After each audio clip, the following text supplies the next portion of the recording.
Nizamabad MLC ఎన్నికల ప్రచారంలో CM Revanth Reddy పాల్గొన్నారు. ఎమ్మెల్సీ అభ్యర్థి నరేందర్ రెడ్డి తరపున ఎన్నికల ప్రచారాన్ని హోరెత్తిస్తున్నారు రేవంత్. లైవ్ లో చూద్దాం.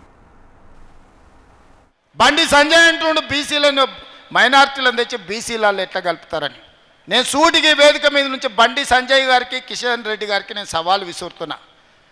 మైనార్టీలను రాజ్యాంగ పరంగా 1960 నుంచే నాకు తెలిసి బీసీలలో బీసీ రిజర్వేషన్లు పొందినరు. ఇవాళ దూదేకులు కానీ తురక చాకలి కానీ తురక మంగలి కానీ ఇట్లా 29 కులాలు బీసీలు ఇవాళ మైనారిటీలు బీసీల రిజర్వేషన్లు పొందుతారు. అంతెందుకు కిషన్ రెడ్డి బండి సంజయ్ సిద్ధంగా ఉంటే గుజరాత్ రాష్ట్రానికి నేను టీములను తీసుకెళ్తా. నరేంద్ర మోడీ గారు 12-13 ఏళ్ళు ముఖ్యమంత్రి ఉన్న గుజరాత్లో ఇవాళ ముస్లింలు 29 కులాలు బీసీ రిజర్వేషన్లు అనుభవిస్తున్నారు. ఇవాళ బీసీ రిజర్వేషన్లలో ముస్లింలు గుజరాత్లో ఉన్నారు. ఇవాళ ముస్లిం బీసీలు మధ్యప్రదేశ్ బీజేపీ ప్రభుత్వంలో ఉన్నారు. మహారాష్ట్ర బీజేపీ ప్రభుత్వంలో ఇవాళ ముస్లిం బీసీ రిజర్వేషన్లు అనుభవిస్తున్నారు. బీహార్లో మీ పొత్తుల ప్రభుత్వంలో ముస్లిం బీసీలు రిజర్వేషన్లు ఇవాళ పొందుతున్నారు. ఇవన్నీ నిజం కాదా? నిజ నిర్ధారణ కమిటీని రాష్ట్రాలకు పంపిద్దాం. ఇవాళ ఉత్తగానే భావోద్వేగాలు రెచ్చగొట్టాలి, ఎన్నికల్లో లబ్ధి పొందాలని కిషన్ రెడ్డి బండి సంజయ్ కేంద్ర మంత్రులుగా ఉండి అబద్ధాలు చెప్పుకుంటా వీధి నాటకాలు వేస్తున్నారు. ఈ దేశంలో రాజ్యాంగం పరంగా వాళ్ళకు కూడా వచ్చిన రిజర్వేషన్లు బీసీ ఈ గ్రూప్లో ఉన్నారు. ఇవాళ బీసీ రిజర్వేషన్లు 5 కేటగిరీల కింద ఉన్నారు. ABCDE ఈ వచ్చేసి మెజారిటీ ఇవాళ ముస్లిం మైనారిటీల రిజర్వేషన్లు వచ్చినాయి.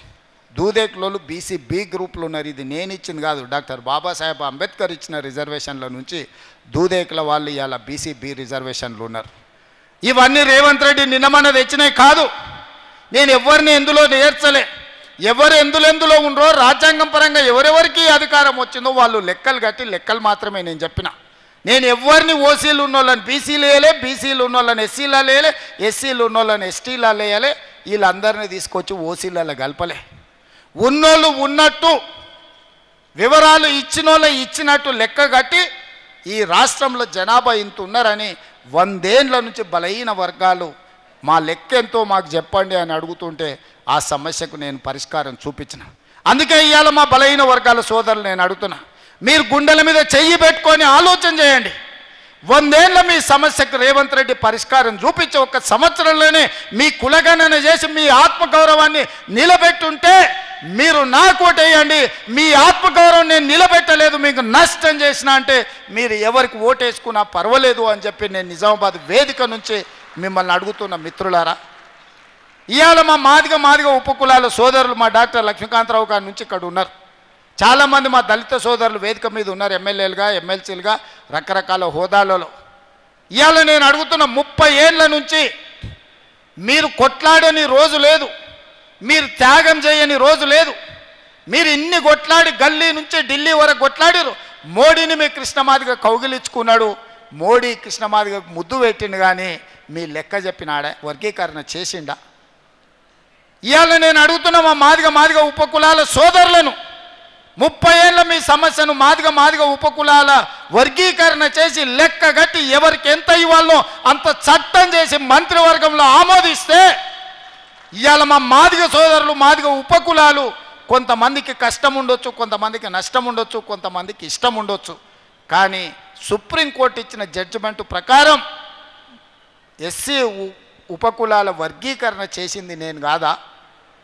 ఇవాళ నేను అడుగుతున్న మా ఎస్సీ సోదరులను, ఎస్సీ వర్గీకరణ చేసింది రేవంత్ రెడ్డి అయితే నరేందర్కు ఓటేయండి, నరేందర్ను గెలిపించండి. ఇవాళ నేను చెయ్యలేదు అంటే మోడీ మీకు చేసిందంటే మోడీకి ఓటేయండి.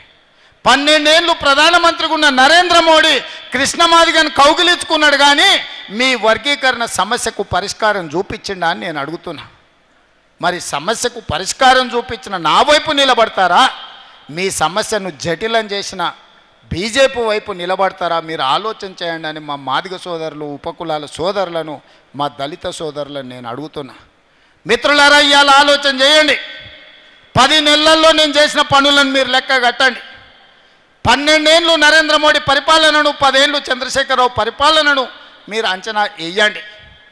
ఇవాళ ఈ సమస్యలన్నిటిని దృష్టిలో పెట్టుకొని ఇవాళ నాకు అండగా నిలబడడానికి, నాకు తోడుగా ఉండడానికి శాసన మండలిలో మీ పట్టభద్రుల సమస్యల్ని ప్రస్తావించడమే కాదు, ప్రభుత్వం దృష్టికి తీసుకొచ్చి బాజాబ్తా ముఖ్యమంత్రి దగ్గరికి నరేందర్ రెడ్డి కాగితం పట్టుకొని మిమ్మల్ని చేయి పట్టుకొని వచ్చి మీ సమస్యలు పరిష్కరిస్తాడు.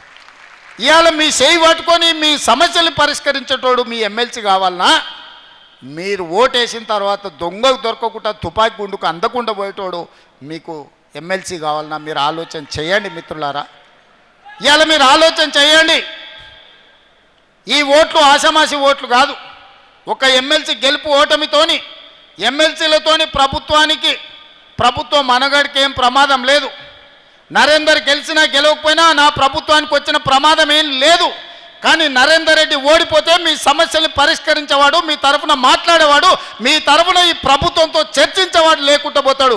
అది మీకే నష్టం జరుగుతుంది తప్ప మీకు లాభం చేకూర్చదని చెప్పి నేను ఈ సందర్భంగా తెలియజేస్తున్నా. మీ సమస్యలకు శాశ్వత పరిష్కారం చూపించాల్సింది తెలంగాణ రాష్ట్ర ప్రభుత్వం.